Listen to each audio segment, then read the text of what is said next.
Okay, this time I'm gonna give you guys basically a film review, a review proof film, Avengers Age of Ultron. This is like I think the first film review I've done on my own podcast in a long time. I think Man of Steel was the last one. And if you can go back in the archives and find out and listen to me Kirk out on that. Let's split this up to what I like, what I don't like, and I guess my little geeky notes about like what I picked up from the film. Um, what I really liked about the film was the action set pieces, which were very well thought out, put together and paced. There's the one in the very beginning which starts the film with the Avengers attacking Baron von Strucker's Hydra base. There is another one. The next real big full team was at the end of the film. There's also one in which the team hunting after Ultron. I should say spoilers all day, spoilers, but enough of you probably have seen it at this point. In which when they're hunting for Ultron, attack him in a South African base, in which basically the Avengers kind of get defeated by Ultron and his two cohorts, Quicksilver and Scarlet Witch. And I said the third major big battle set piece is of course the final battle against Ultron, where he's trying to basically like kill all the humans. I thought each one of those were done well and differently, showed each character's strength, especially the beginning one is kind of reacclimating you to them as a team. Because I don't know if you really need to be reacclimated to Captain America and Black Widow, since they had a pretty big movie last year and it's been on cable. You know, if you have stars or whatever.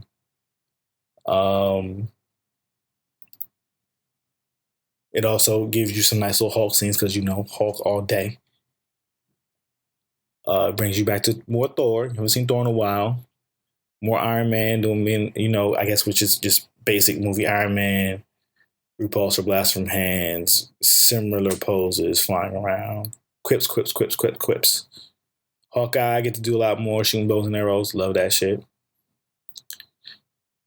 A lot more teamwork between each of the members of the team, using their strengths together, like learning how to fight together. Clearly, this is more of a Captain America and Avengers type of team.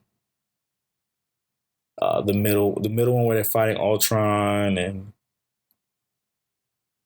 and they're dealing with the Quicksilver and Scarlet Witch, and Scarlet Witch uses her now mental based powers of telekinesis and weird fear using telepathy. They kind of gene grade her. But yeah, and of course the final big one versus Ultron and all his Ultron drones and protecting the entire populace of this fake country, Sokovia. There's a lot of good stuff in that in terms of laying out an action scene and a big battle. I really like the production design, the Hydra base, yeah, the Hydra soldiers' suits and their tech and their vehicles, the newer designs of Iron Man's armor. I'm guessing the first armor he's using is still the same Mark 42. It looks similar. I could be wrong. He gets a whole nother new suit during the middle of the movie because, Iron Man has to have a new suit. He has two basic new suits. Ultron's look is great. The beginning piece together look, I guess you get, let's call it the Pinocchio one, where he bum rushes the party.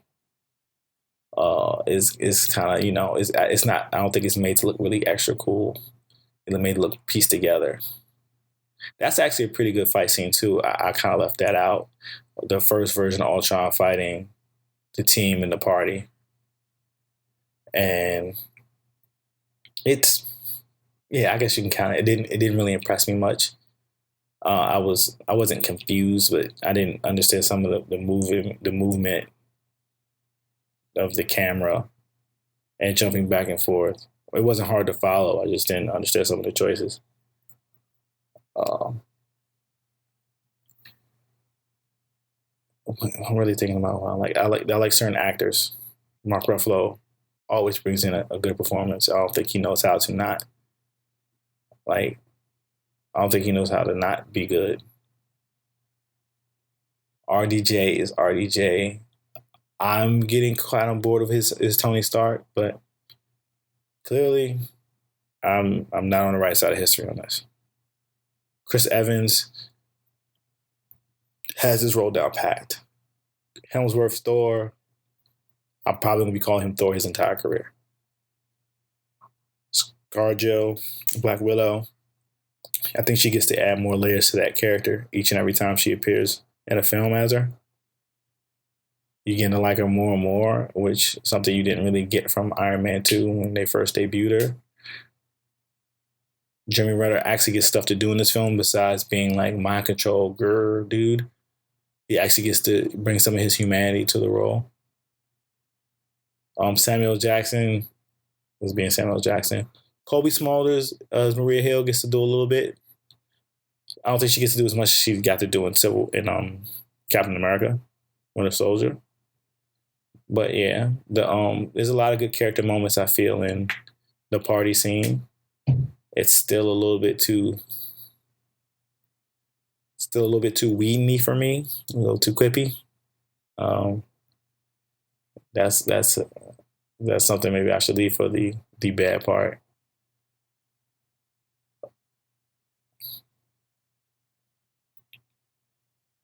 I like the look of Ultron a lot.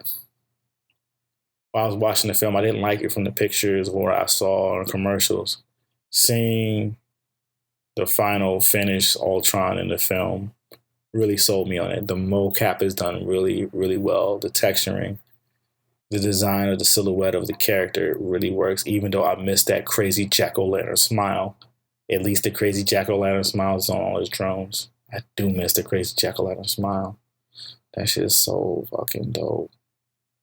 But alas, gotta work with it. James Spader is good as a voice. Like he's being like James Spader, like asshole James Spader, like what we knew from back in the 80s. Like, hey, you can't really, there's nothing to real, it's like knock proof. What didn't I like about the film? The part in which people want to call me a hater or nitpicky or you don't like fun or blah, blah, blah. I don't think the film works great as a standalone picture. Even more so than the first Avengers, which was a third act for the previous other films. You could kind of watch it and say, okay, I really don't know these guys, but they come together and they do this thing and they fight this really cool dude in like with horns on a helmet and this crazy scepter with like a blue cube. I think this film starts you out in the middle of something that, yeah, in a way, if you've been keeping up to date, you know what's happening. But you have to remember, like, it's like, oh, what are they doing? Oh, they're fighting Hydra. What's Hydra? Hydra. Okay, yeah. Like that was in the last Captain America movie. Yeah. And oh, if you watch the TV show, like, oh yeah, the TV show, Agents of Shield deals with all this. I think it's not jarring. I just think it's not a really good cold open, and I kind of like cold opens. But I guess when you partner the cold open with the way it ends, because I feel the way it ends is also like, it's not like a cold ending, but it's a very, very, very, very open ending. And I don't feel there's a right enough resolution. It's a very subpar resolution to the film because it's like the end of an episode of a television show. And I'm not going to put that on Whedon. I think he had to end the film in a certain way in which the studio needed to end. But like you get all this stuff happen in the middle, and it just feels like a really big bridge for movies.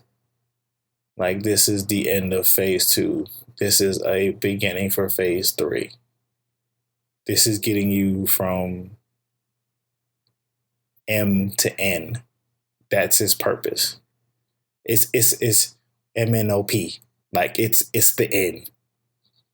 And it's not something that you can just it doesn't feel for me like it just sits on its own. And it's kind of unfulfilling in that regard. Another thing I disliked is that Iron Man isn't a hero. He does a lot of bad things, and he doesn't the character never really feels like he feels sorry for what he did, nor does he get a comeuppance. And I think that they may be saving that for another film, but that does nothing for this film. I didn't really care for the romantic subplot. I don't get it. I think it was, how can I say this? It was handled well enough as it could be, but for me, it comes out of the blue. And from what I saw of Winter Soldier, for a second, I guess for me, I thought they were even kind of playing up. There's a little bit of attraction between Captain America and Black Widow in that movie. And then the first time you meet Black Widow, you got Iron Man thirsting on Black Widow. So in a lot of ways, like within like a bunch of these movies, you have these weird romantic subtexts between her and three characters. I don't know.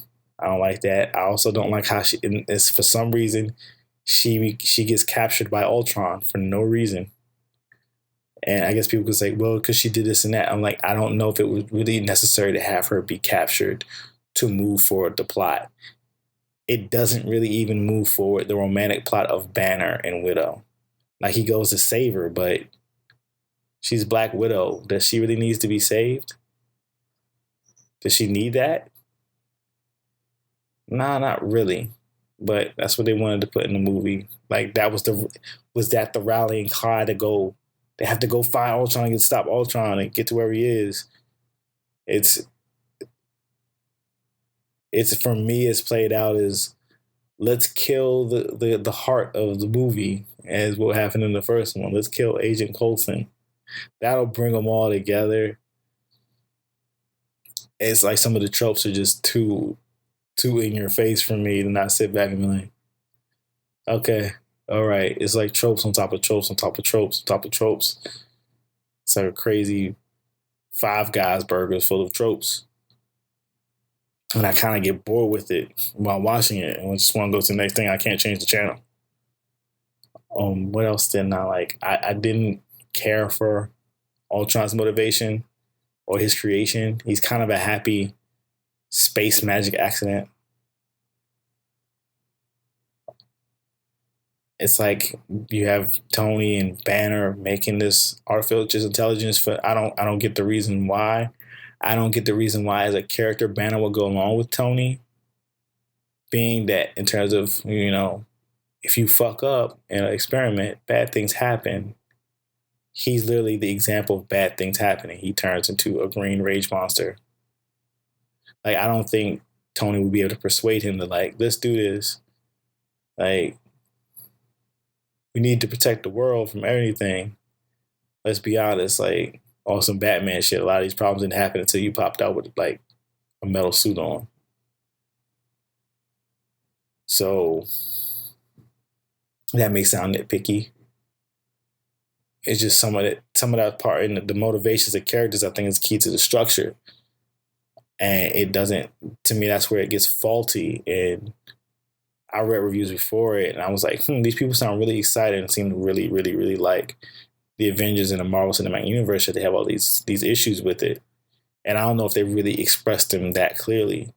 And I think some of these things are the reasons why. I think some of the more, what I don't know, want to call them crutches, but they kind of are, because if you look at a lot of Whedon's work, certain things pop up. Like he kills Quicksilver, but you know someone's going to die in a Whedon movie because besides his modern take on a Shakespeare play, someone dies in all his movies.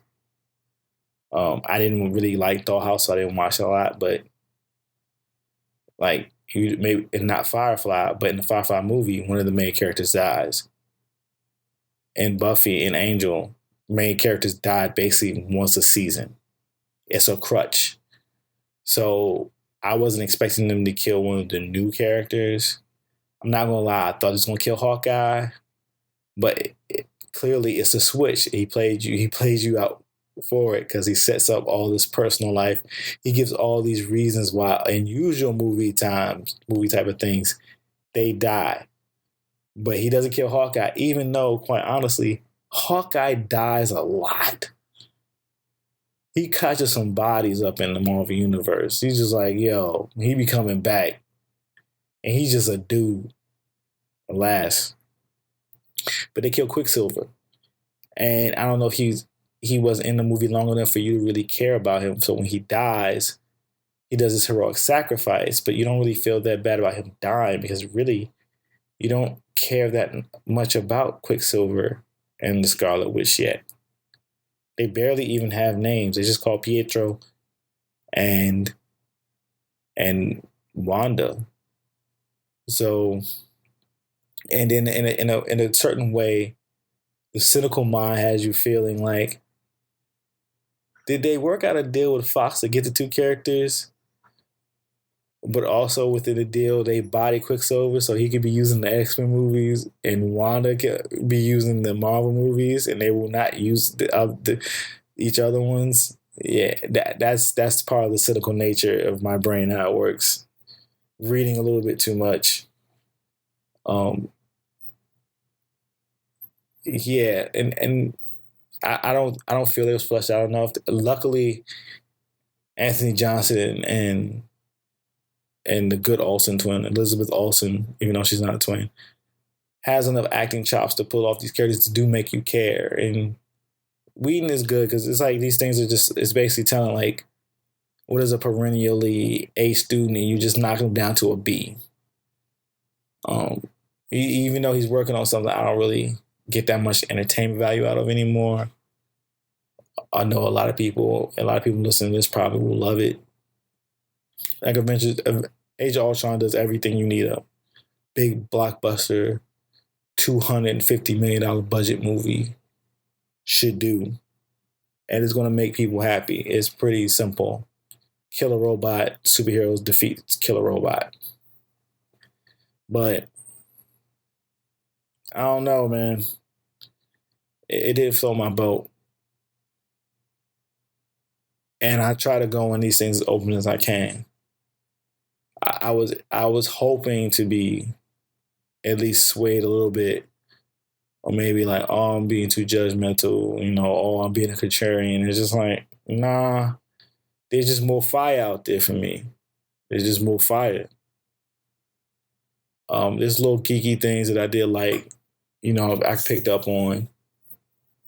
The fact there's a point in which Cap is really just working with Hawkeye, Quicksilver, and the Scarlet Witch, which, is a wink and a nod to Cap's Cookie Quartet and Avengers titles early on. The creation of the Vision feels in some parts a mix of his classic origin. I don't know if I'm going to say classic origin, but the established Marvel origin of using another scientist and their scientific methods to build this crazy dope android for Ultron. But it also has this feeling of them using story elements of Adam Warlock, especially when they give Vision the mind gem as like the power source or thing to connect to his head, I guess because of the coming threat of who is pushing us to collect these stones or why are these stones appearing. And so he felt very much Adam Warlock as much as the Vision, because he looks like the Vision, he talks, but he feels very space messiah like, almost too altruistically good, better than a lot of people. Like they have him pick up the goddamn Thor's hammer. I was like, what the fuck? Like, you saying Vision is worthy? Vision is worthy? Come on, son. He a robot. Old wouldn't fly for that. Um,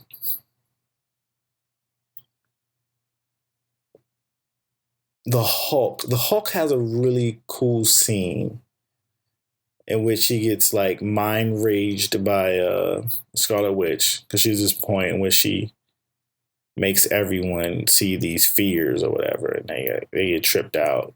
I do like the fact that Captain America's dream, his fears aren't fears. His Captain America's just regrets.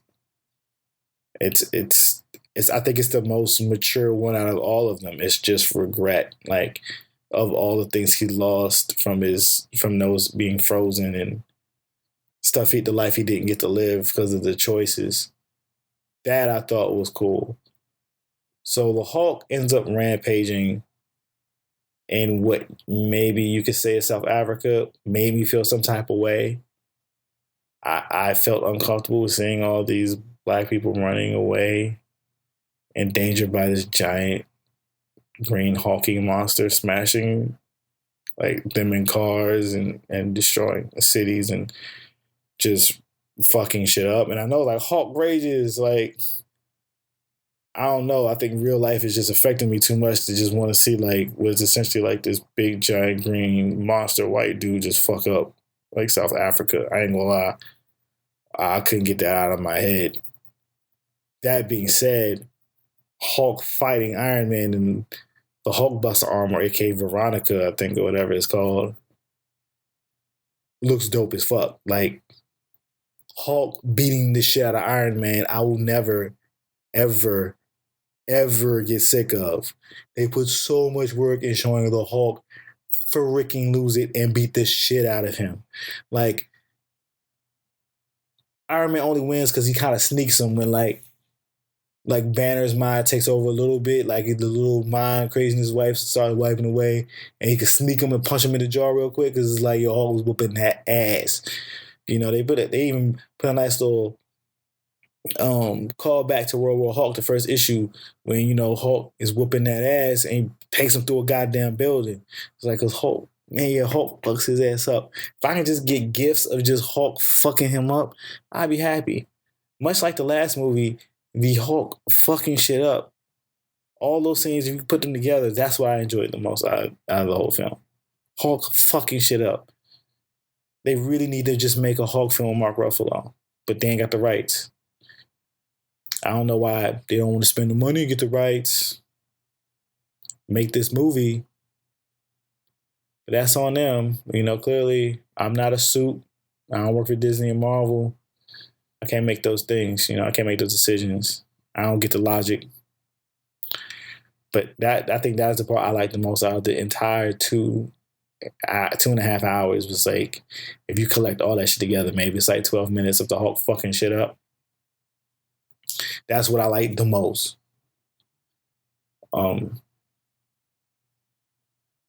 Your mileage may vary. A lot of you and a lot of people in the world are going to enjoy this movie. So I'm not going to give it a score. You know, is there really a need to give it a score? Like, this is just my opinion on the things. I don't think the movie says anything. I don't think there's a theme to the film. I think it's thematically hollow, but it's good. It's like empty calories. There's nothing to it. You know, to me, the counterbalance is against like the last big hit of the year so far, which is Fast and Furious 7. The core theme of that movie is take care of your people, take care of your family, no matter what. I think that's why, even though they got all that spectacle, like it stays with people, stays with them heavy. I think that's why all those movies really stay with them. That's the core of like the whole franchise at this point. I don't know what the Age of Ultron is really about. I don't know if it doesn't really have a science fiction basis that's giving you this parallel, because it doesn't really talk about man playing God that much, because it's space magic that makes Ultron really. Um, yeah, I'm just vacant there. But a lot of people's going to enjoy it. It was my first little dip my toe back in this on this big spectacle pop culture event. Thought I'd record an episode, see if you guys like it. Maybe I'll do Tomorrowland when it comes out or before it comes out. But that's my thoughts on Age of Ultron. You can get at me, ignorant-bliss.com. Comment on the post. You don't have to. You can give me a review on iTunes. You don't have to. This is on Stitcher. It's going to be on SoundCloud. My handles on social media is at Julian Lytle, Lytle. Get at me. Tell me what you think. Good, bad, and ugly. Don't come with no crazy hate. I ain't trying to go Ric Flair on nobody. I'm not knocking anybody who likes this. Good for the people and get your enjoyment. But you know what I'm saying? Don't snap back at each other for not liking it. Don't hate nobody if they don't really fuck with it. If people really fuck with it, don't really go at them super crazy or hyperbole on, you know, how they don't got no taste in nothing. Like, it's not really that worth it. It's a movie, and Disney Marvel, they're gonna be swimming in mad cash anyway, no matter what y'all feel. When y'all pay y'all ducats, you know, y'all helping them out. Just move on, get your enjoyment, keep it moving. With that, I'm out.